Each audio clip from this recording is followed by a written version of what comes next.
인생은 유한하지만 그 안에서 최선을 다해 사랑하고 즐겨보자.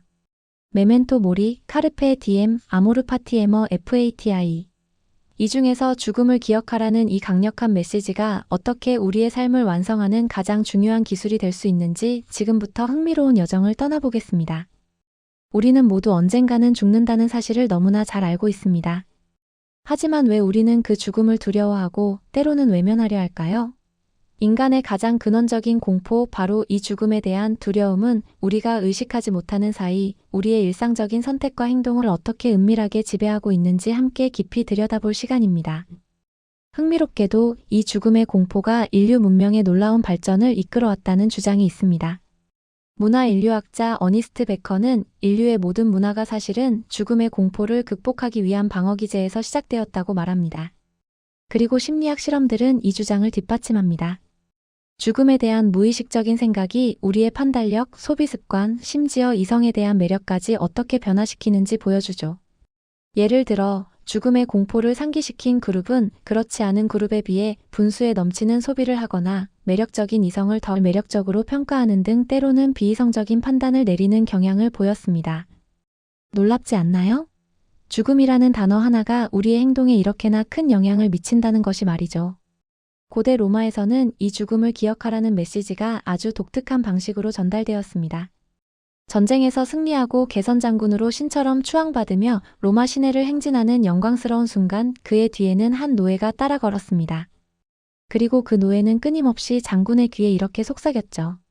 레스피케 포스트 테, 호미넴 테 에세 메멘토, 메멘토 모리. 즉 뒤를 보라. 그대 또한 인간임을 기억하라. 죽음을 기억하라. 영광의 절정에서 교만해지지 않도록, 그리고 삶의 유한함을 잊지 않도록 일깨우는 지혜로운 전통이었습니다. 스토아 철학자들에게 메멘토 모리는 결코 두려움의 대상이 아니었습니다. 오히려 삶을 더욱 의미 있게 만드는 가장 강력한 도구였죠. 죽음의 유한함을 진심으로 받아들일 때 우리는 비로소 사소한 걱정과 미련에서 벗어나 진정으로 중요한 것에 집중할 자유를 얻게 됩니다. 마르쿠스 아우렐리우스 황제는 이렇게 말했습니다. 당신은 당장이라도 삶을 떠날 수 있다. 그 사실이 당신의 말과 행동, 생각을 결정하게 하라. 이처럼 죽음에 대한 자각은 곧 삶의 가장 강력한 동력이 되는 것입니다. 20세기 실존주의 철학자 마르틴 하이데거 역시 이와 비슷한 맥락에서 죽음으로의 선구, 즉 죽음을 미리 달려가 보는 사유의 중요성을 강조했습니다.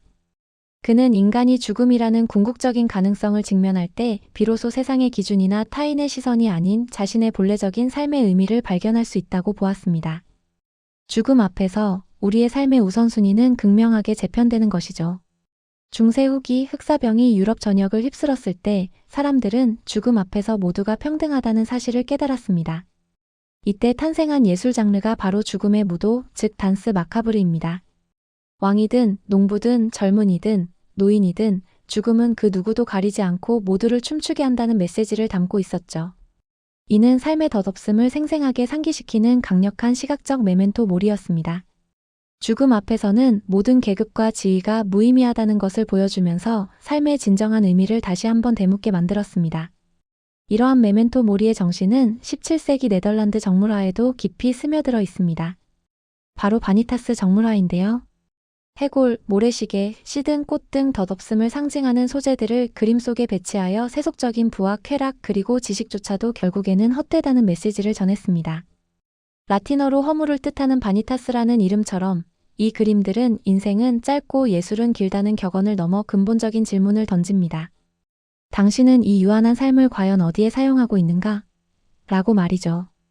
해골은 단순히 죽음만을 의미하는 차가운 상징이 아닙니다. 문화에 따라 해골은 죽음을 넘어선 의미를 담기도 합니다. 한국의 설화인 해골보온담에서는 오히려 해골이 풍요와 복을 가져다 주고요. 멕시코의 죽은 자들의 날에서는 해골 모양의 과자와 장식으로 죽음을 축제처럼 기념합니다. 기독교에서 예수가 십자가에 못 박힌 골고다 언덕은 해골의 언덕이라는 뜻인데 이는 죽음을 통한 구원과 부활을 상징합니다. 이처럼 해골은 끝이 아니라 새로운 시작, 즉 변환의 상징이 되기도 합니다. 하지만 모든 메멘토 모리가 삶을 긍정하는 메시지를 전하는 것은 아닙니다.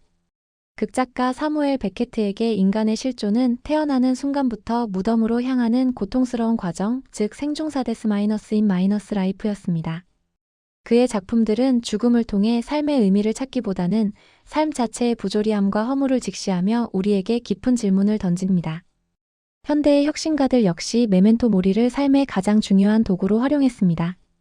스티브 잡스는 2005년 스탠퍼드 졸업식 연설에서 이렇게 말했습니다. 내가 곧 죽는다는 사실을 기억하는 것. 죽음을 기억하는 것은 당신이 무언가 잃을 것이 있다는 생각의 덫을 피하는 가장 좋은 방법입니다. 당신은 이미 벌거벗은 상태입니다. 당신의 마음을 따르지 않을 이유가 없습니다. 죽음을 직면할 때 외부의 기대, 쓸데없는 자존심, 그리고 실패에 대한 두려움은 모두 사라지고 오직 진정으로 중요한 것만 남게 됩니다. 결국 메멘토 모리는 우리를 진정한 나 자신으로 이끄는 강력한 통찰인 것이죠. 오늘날 메멘토 모리는 더 이상 철학서 안에만 갇혀있지 않습니다. 라이언 홀리데이와 같은 현대 철학자들은 주머니에 넣고 다니는 메멘토 모리 동전을 만들었고 많은 사람들이 몸에 문신으로 새기며 맥밀러나 위켄드 같은 아티스트들은 그들의 음악을 통해 죽음을 기억하는 메시지를 전달합니다. 이처럼 메멘토 모리는 우리 일상 속에 살아 숨쉬며 유한한 삶을 더욱 충실하고 의미 있게 살아가려는 현대인들의 다짐이 되고 있습니다. 그렇다면 이 메멘토 모리를 우리의 삶 속에서 어떻게 실천할 수 있을까요? 몇 가지 연습 방법을 소개합니다. 첫째, 매일의 성찰입니다. 스토아 철학자들처럼 매일 아침 오늘이 내 삶의 마지막 날이라면? 이라고 스스로에게 질문해 보세요. 둘째, 판단의 보류입니다. 죽음에 대한 첫인상인 두려움을 넘어서 그것이 삶의 자연스러운 과정임을 상기하세요. 이성적으로 판단하고 감정에 압도당하지 않도록 연습하는 것입니다. 셋째, 우선순위 설정입니다. 죽음의 관점에서 보면 무엇이 정말 중요한지 명확해집니다. 사소한 일에 낭비할 시간이 없다는 것을 깨닫게 되죠. 마지막으로 감사입니다. 살아있음 그리고 주어진 모든 시간을 선물로 여기게 되는 마음가짐을 갖는 것입니다. 죽음을 기억하는 것은 죽음에 관한 것이 아니다. 이것이 바로 메멘토 모리의 가장 큰 역설입니다. 죽음을 생각함으로써 오히려 우리는 삶을 온전히 사랑하게 됩니다. 그것은 우리를 사소한 불안과 두려움으로부터 해방시키고 가장 진실되고 용기 있는 삶으로 이끄는 궁극의 자유입니다.